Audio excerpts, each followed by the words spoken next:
akan menjelaskan bagaimana cara menginput data ke SPSS. Nah, di sini kan ada di SPSS-nya itu adalah data view, kemudian variable view. Nah, yang pertama kita harus lakukan adalah mengisi di variable view. Jadi di sini ada data yang diberikan oleh asisten. Ini ada kelompok dosis warfarin, kemudian durasi tercapainya target INR, kemudian jenis kelamin, umur, dan jenis rawatan. Nah, untuk variabel-variabel ini kita isi di name. Yang pertama bikin dulu kelompok dosis warfarin. Nah, untuk di nama-nama variabelnya ini kita bisa singkat aja. Jadi yang pertama itu kita bikin dosis. Kemudian yang kedua ini dosis tercapainya target INR, kita bikin aja INR. JK ini kita singkat aja dari jenis kelamin. Kemudian nah, kemudian ada jenis rawatan, kita singkat aja JR. Nah, untuk tipe dan white-nya kita nggak usah ganti lagi, terus kita ganti yang untuk semuanya kita butuh ke angka tunggal.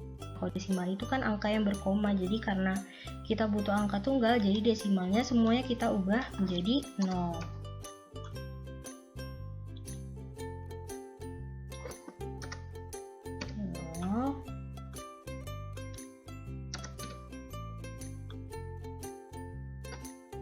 Jadi 0 semuanya. Nah, kemudian kita ubah juga label. Nah, label ini kita bikin dari kepanjangan dari name tadi. Nah, name tadi kan kita bikinnya singkat aja nih. Kalau labelnya ini kita jelasin. Misalnya dosis itu adalah kelompok dosis warfarin. Nah, INR tadi kita bikin durasi tercapainya target INR. Kemudian JK, jenis kelamin. Nah, untuk umurnya tadi bikin tetap ya, umur. Kemudian JR ini adalah jenis rawatan. Oke. Kemudian yang harus kita lakukan adalah mengubah values. Nah, ini kan semuanya kosong nih valuesnya. Nah, ini kita sesuaikan tadi. Misalnya nih di kelompok dosis warfarin. Nah, warfarin ini kan ada dosis 2 mg, kemudian ada yang kurang lebih dari 2 mg sampai 4 mg, kemudian ada yang 5 mg. Nah, di sini kita ubah values-nya.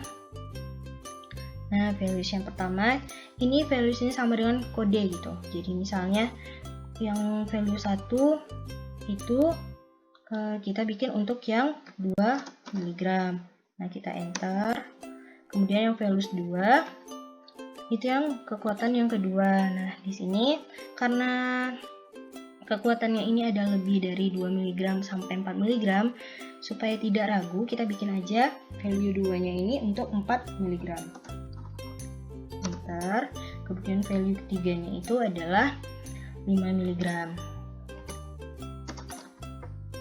Terus setelah kita enter, kita oke-kan. Nah, kemudian untuk INR-nya ini kita biarkan aja. Untuk INR dan umur kita biarkan saja karena mereka ini tidak terbagi atas dalam beberapa kelompok. Nah, yang kemudian itu kita jenis kelamin. Nah, jenis kelamin kita ibaratkan aja untuk yang value satunya itu adalah laki-laki, dan values keduanya itu adalah perempuan.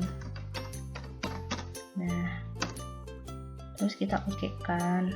Nah, untuk yang jenis rawatan, nah jenis rawatannya kita anggap aja ini karena ada jenis rawatannya rawat inap dan rawat jalan, kita bagi atas dua value. Yang pertama kita bikin untuk yang rawat inap. Terus yang kedua kita bikin untuk yang rawat jalan. Rawat jalan. Enter, kemudian kita oke. Nah, kemudian yang harus kita ubah adalah measure. Nah, di sini measure-nya ini dalam bentuk apakah dari data ini. Nah, yang pertama ini kelompok dosis warfarinnya. Karena dia ini berkala, kita bikin ordinal. Nah, yang kedua ini dosis tercapainya INR sekian scale. Untuk jenis kelamin kita bikin karena dia ini dalam bentuk nominal dan biasanya dalam bentuk kategori kita bikin nominal. Kemudian yang umurnya kita bikin scale dan jenis rawat sama seperti jenis kelamin tadi kita bikin nominal. Nah, sudah seperti ini. Kita masuk ke data view. Nah, data view tadi seperti ini. Nah, kita contohkan untuk data view yang pertama. Kita untuk yang dosis 2 mg. Nah, 2 mg tadi udah kita kasih kodenya itu adalah 1. Nah, di sini kita tekan 1. Nah, kemudian INR-nya berapa? Ada 34. Nah, itu jenis kelaminnya perempuan. Nah, perempuan tadi kita kodekan 2. Kemudian umurnya 20. Jenis rawatannya rawat inap. Nah, rawat inap tadi kita bikin kodenya itu 1. Nah, di sini saya udah menyiapkan data yang sudah diinput ya. Nah, di sini udah semua datanya ada di sini. Saya bagaimana kita untuk melihat apakah data itu bisa dalam bentuk huruf seperti data yang diberikan Asdos, misalnya jenis kelaminnya perempuan dan lain-lain. Kita buka di view. Nah, di view kita buka yang value labels. Nah, di value labels ini langsung berubah kan teman-teman. Jadi datanya ini dalam bentuk kategori. Nah, ini sama dengan data yang sudah diberikan tadi. Nah, begitu cara penginputan data di SPSS. Gampang bukan? Nah, selamat mencoba ya teman-teman, dan semoga ilmunya bermanfaat. Terima kasih.